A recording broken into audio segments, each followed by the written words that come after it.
আজি আমাৰ দিচাংপাৰ আৰু ভাৰতীয় জাতীয় কংগ্ৰেছৰ ৱাৰ্ডৰ সদস্য আৰু প্ৰাক্তন গাঁও পঞ্চায়তৰ সভাপতি বৰ্তমানৰ ৱাৰ্ডৰ সদস্য আৰু এজন শক্তিশালী নেতা আমাৰ সেই পঞ্চায়তটোৰ গৌতম বুঢ়াগোহাঁই, তাৰ লগতে আমাৰ বহুকেইজন ৰাইজৰ দলৰ নেতৃবৃন্দ আৰু কংগ্ৰেছৰ মণ্ডল পৰ্যায়ৰ প্ৰাক্তন সভাপতি ভৰত বুঢ়াগোহাঁই আদি আমাৰ দলটোত যোগদান কৰিছে। যোগদানৰ কাৰণটোৱে হ'ল যে আজি যিহেতু দলটো ভালদৰে পৰিচালনা কৰিব পৰা নাই, কংগ্ৰেছ দলটোৱে ৰাইজে আশা কৰা ধৰণে ৰাইজৰ কাষ চাপিব পৰা নাই, যিসকলে কাম কৰিবলৈ ইচ্ছা কৰে সেইসকলক দায়িত্ব নাই দিয়া, স্বজন তোষণ আৰু নিজেই ভাল পোৱা আৰু বেয়া পোৱাৰ ওপৰত দলটো পৰিচালনা কৰিছে। আজি এনেধৰণৰ ঘটনাৰ কাৰণে আজি কংগ্ৰেছ দলটোত আজি তৃণমূল পৰ্যায়ৰ কৰ্মীসকল নিৰাশ হৈ পেলাই শক্তিশালী ভাৰতীয় জনতা পাৰ্টীত যোগদান কৰি ৰাইজৰ সেৱা কৰিবৰ কাৰণে তেখেতসকলে আমাৰ লগত যোগদান কৰিছে।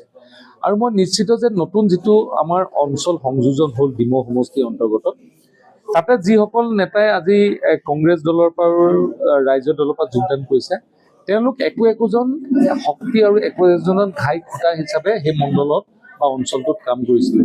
তেখেতসকলৰ যোগদানেৰে আমি সেই অঞ্চলটোত শক্তিশালী হ'ম, কাম কৰিবলৈ সুবিধা পাম, নতুন প্ৰজন্মই দলৰ প্ৰতি আকৰ্ষিত হ'ব আৰু তেখেতসকলৰ যোগদানেৰে আমাৰ দলটোক নিশ্চিতভাৱে সেই অঞ্চলত যথেষ্ট শক্তিশালীভাৱে ৰাইজৰ কাষ চাপিবলৈ আমাক সুবিধা দিব।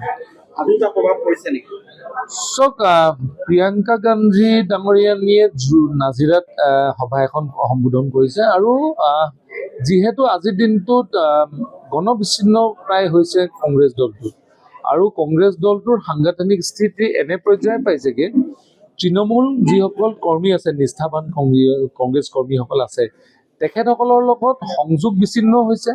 তেখেতসকলৰ মনৰ আশা আকাংক্ষাবিলাকত কি আছেনো কি নাই শুনিবৰ কাৰণে আজিৰ দিনত কোনো নেতা নাই।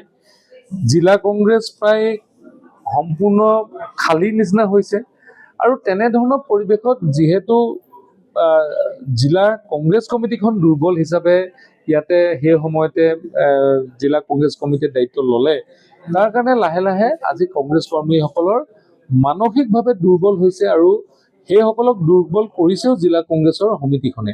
সেইকাৰণে মই এটা কথা ধাৰণা হৈছে যে প্ৰিয়ংকা গান্ধী অহা আৰু নহালৈ তৃণমূল কংগ্ৰেছৰ আৱেগ অনুভূতি তাত জড়িত হৈ থকা নাই। তৃণমূল কংগ্ৰেছ কৰ্মীসকলৰ তাত যদি আৱেগ অনুভূতি জড়িত হৈ থাকিলেহেঁতেন তেতিয়াহ'লে এনেধৰণে হয়তো কোনো যোগদান নকৰিলে হয়। যিকোনো খবৰৰ বাবে যোগাযোগ কৰক আমাৰ এই নম্বৰত 9181 307 221।